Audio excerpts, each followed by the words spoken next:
Check it out. Here we are live on location. Welcome to the Superpilotish channel. My name is Graham Wilson, and today I'm going to be talking about the Gordie Howe International Bridge, how the construction's coming along from not my basement, but I'm actually here at this abandoned gas station. So, anyways, you can see behind me here. Oh, like, dude, I see you in the comments. Yeah, so just over my shoulder here, that's the one pylon that's on the Canadian side of the Detroit River, and over here, that's on the American side of the Detroit River. So yeah, I just got the old the patented superpilotish mobile studio set up here on the back of my car. And yeah, so it's just going to talk. And it was kind of funny. Yesterday, I was going around. I did the first motorcycle ride of the year for me, anyways. And I was coming down. This is right. I'm right on Sandwich Street here in West Windsor, the West End. The West End is the best end, as they say. And so I saw this old gas station where I knew a guy that worked here years ago, and there was just such a great view of the new bridge that's getting built. So, anyways, hey, Ranch, see you in here too.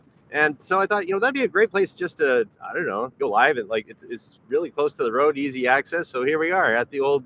It's an abandoned Oldco gas station, but before that, it was Pioneer gas station. And years ago, I used to know a guy. He worked pumping gas here, and he liked to refer to himself as a petroleum distribution engineer, which is kind of weird because he actually did end up going to become a mechanical engineer, and so last I heard, he was doing quite well.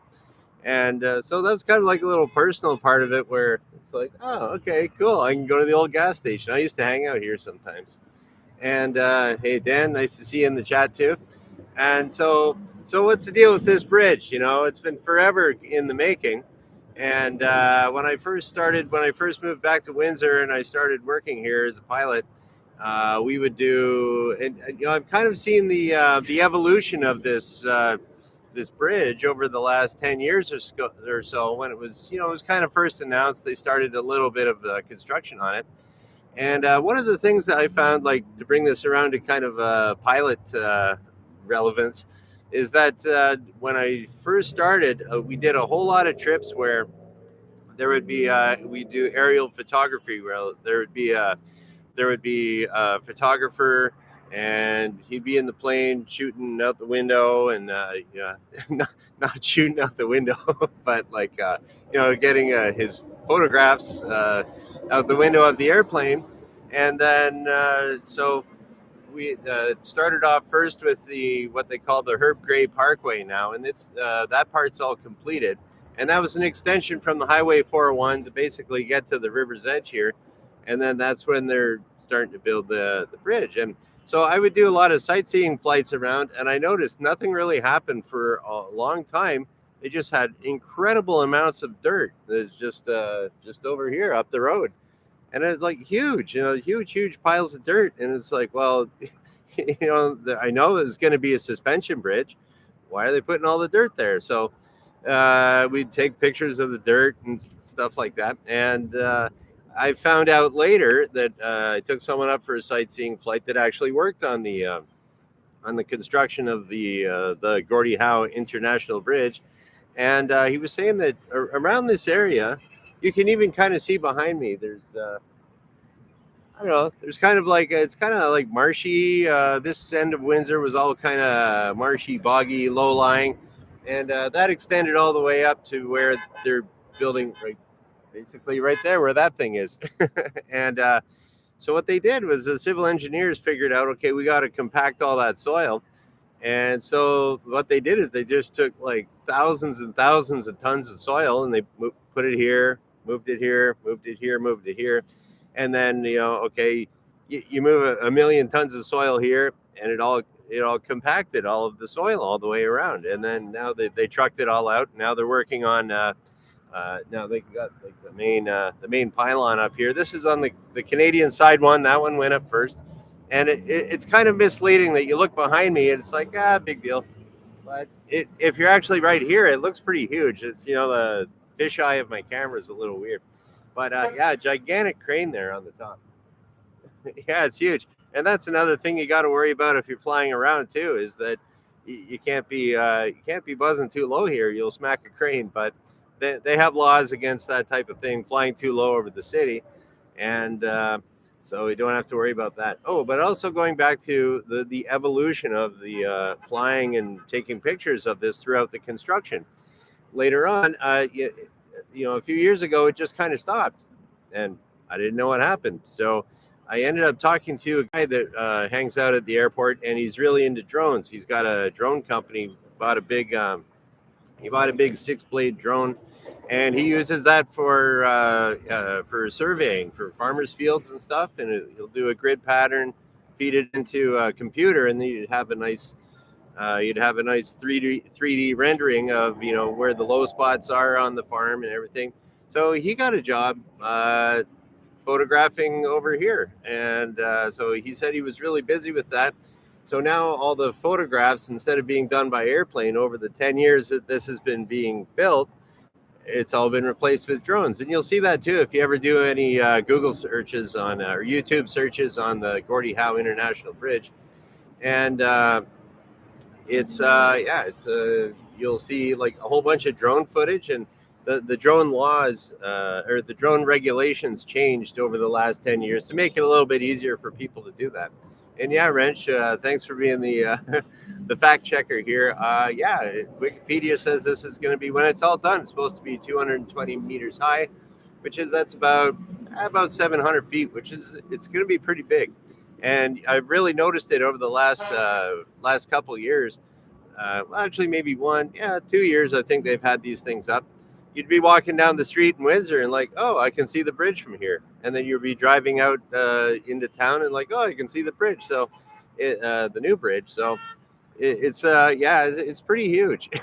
So anyways, that's how I just figured I'd do this little construction update. Okay, so there was talking about the how they photographed it. What else? So it is going to be a suspension bridge. It's going to be about 1.5 miles long.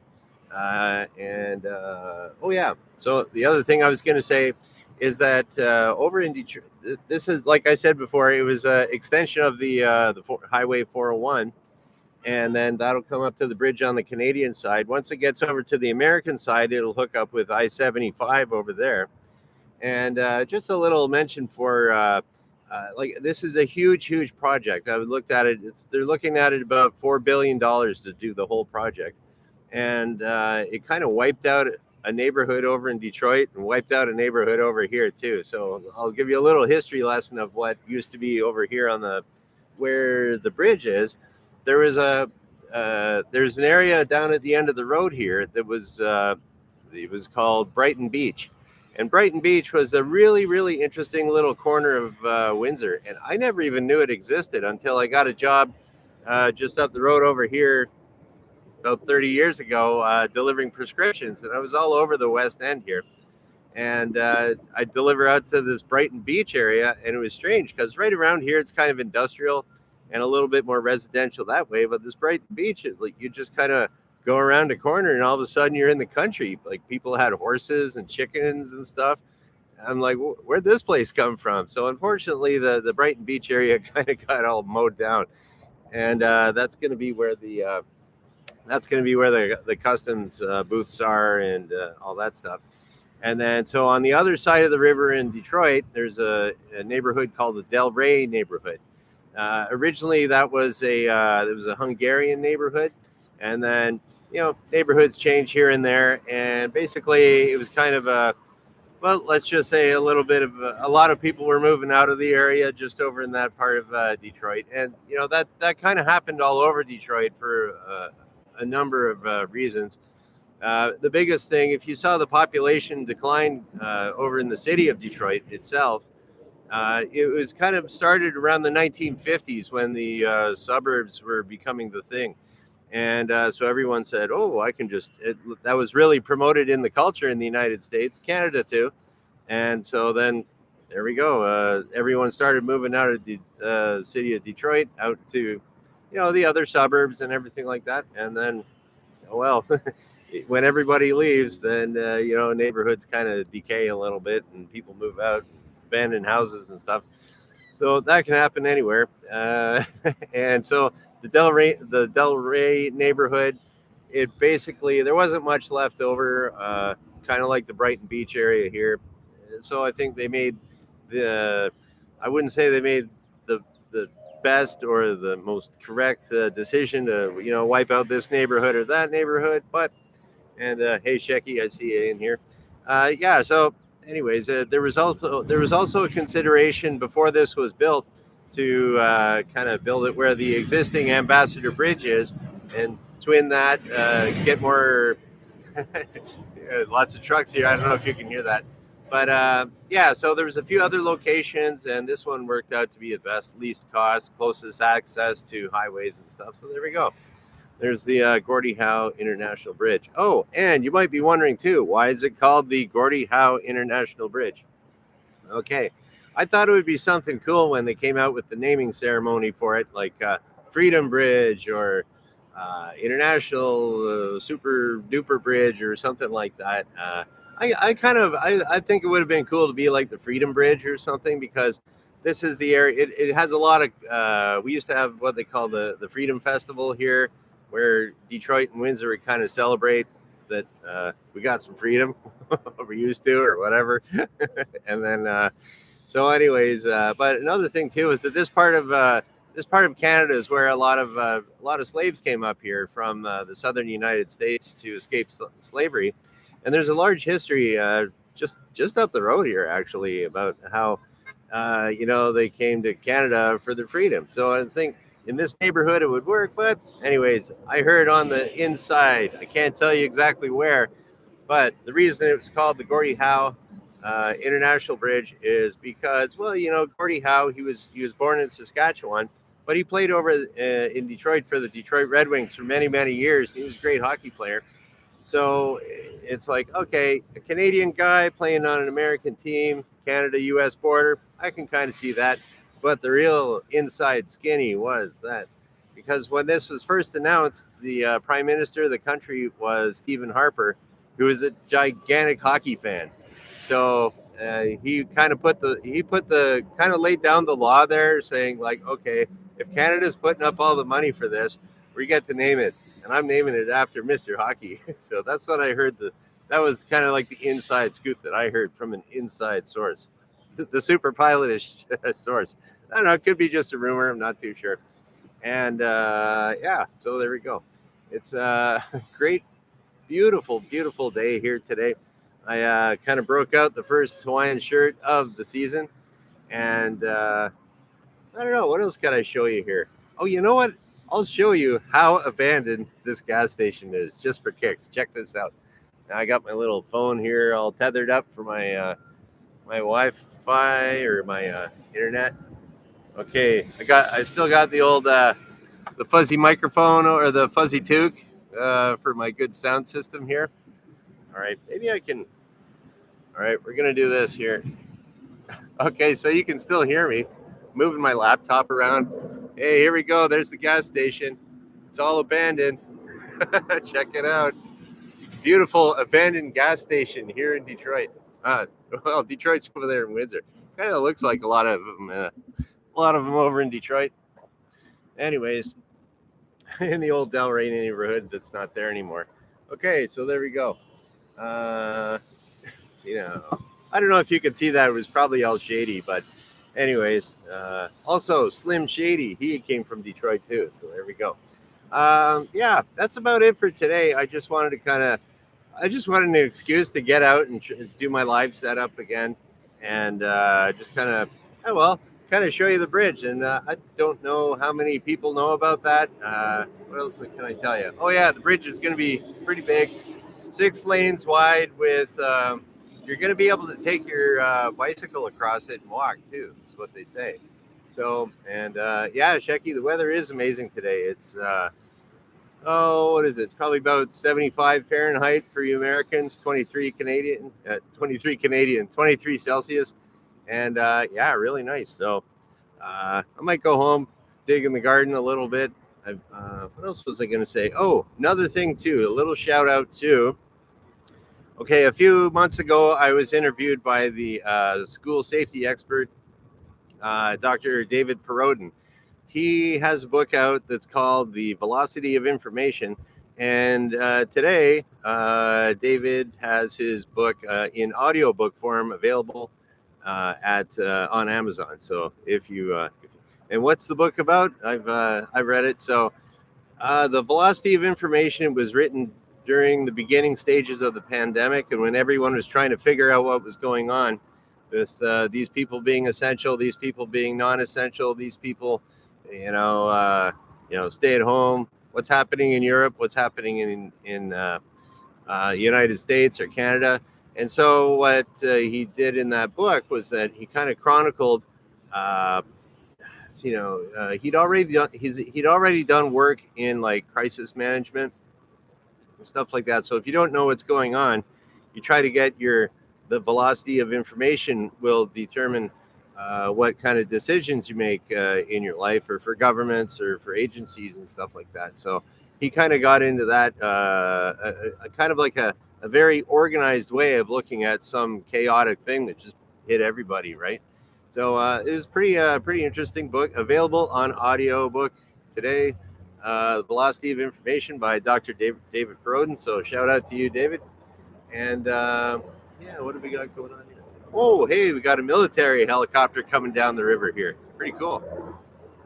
I don't know if you can see that. Oh yeah, right there. He's going over the American side. He's coming over here. Ah, cool. American military helicopter. Good hardware. Yeah, that's probably getting you can hear it, eh? Okay. Yeah, so he's probably doing a test flight right now over in Detroit. There's a Air National Guard base called Selfridge Air National Guard Base. And what they do over there is they retrofit military aircraft for different they'll do maintenance on them. I know a guy that was apprenticing in the American Air Force to work on. He was a Windsorite, but he'd go over to Detroit on the weekends to learn how to do different airplane stuff. Fix up turbine engines, install the guns, all that fun stuff. And so what they do there is they'll retrofit for different missions and stuff. So I learned that from a guy. There's also a Coast Guard base there too. And so I was talking to a Coast Guard helicopter pilot one day out at the airport, and he was saying that whenever they do all the retrofits and everything, they always take them for a test flight down the river here. So that's probably what that guy was doing. I don't know all the different types. It's cool when the Chinooks go, the ones with the twin rotors. Those are always cool to see. I can see them from my backyard sometimes. Anyways, okay. And no, Wrench, I'm not afraid of a U.S. invasion. That's okay. Anybody who wants to invade Canada, come on in. I got beer in the fridge. No sweat. Just as long as I get to move to Florida in the wintertime. Okay. And yeah, so here we go. That's about it for today. I'll do a quick, and it's really hard for me to see this too because it's kind of bright. But what do we got here? Yeah, I didn't have this problem before when I was up in Northern Ontario when I was freezing my butt off and it was all overcast and snow and stuff. There's no problem seeing the screen then, but it's a sunny day today. So, okay, all right.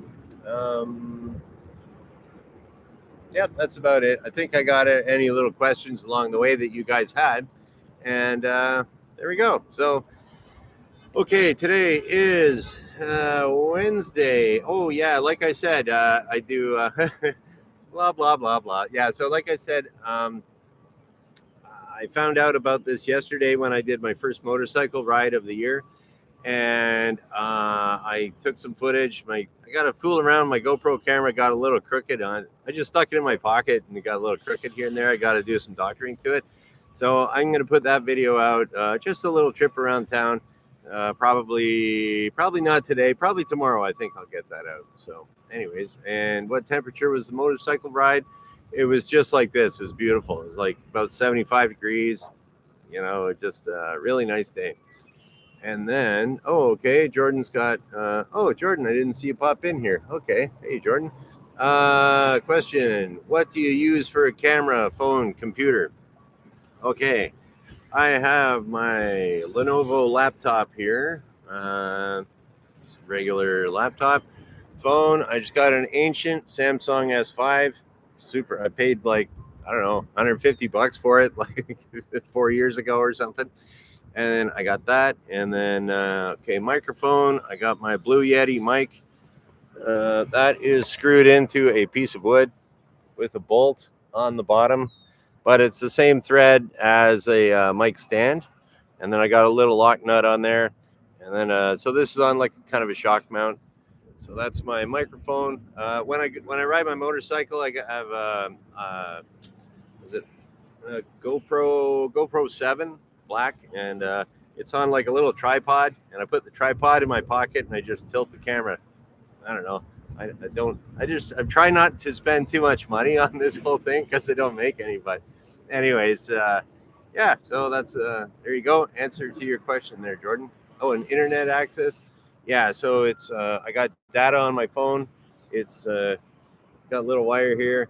It's tethered up to the computer. Computer sees it as a USB internet wired connection. So.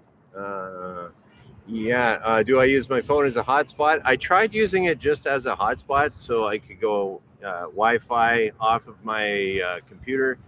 I like the tethering better because it seemed like it was a little easier to hook up. So that's what I got there. So there we go. And yeah, okay. Thanks for coming by, everybody. And yeah, I'll probably have a few more Hawaiian shirts. I got like 4 or something. I just keep rotating them. But I mean, they're great. I love Hawaiian shirts. Nice and cool. It's a nice breeze today. And so that's about it. So today is Wednesday. So I'm going to be back on Friday because I do this Monday, Wednesday, Friday at noon Eastern. I probably will be back in my basement, but you never know on the superpilotish channel. So, okay, that's about it. I guess we're going to shut her down. If I could see what's going on here. Okay. Thank you for watching. Bye.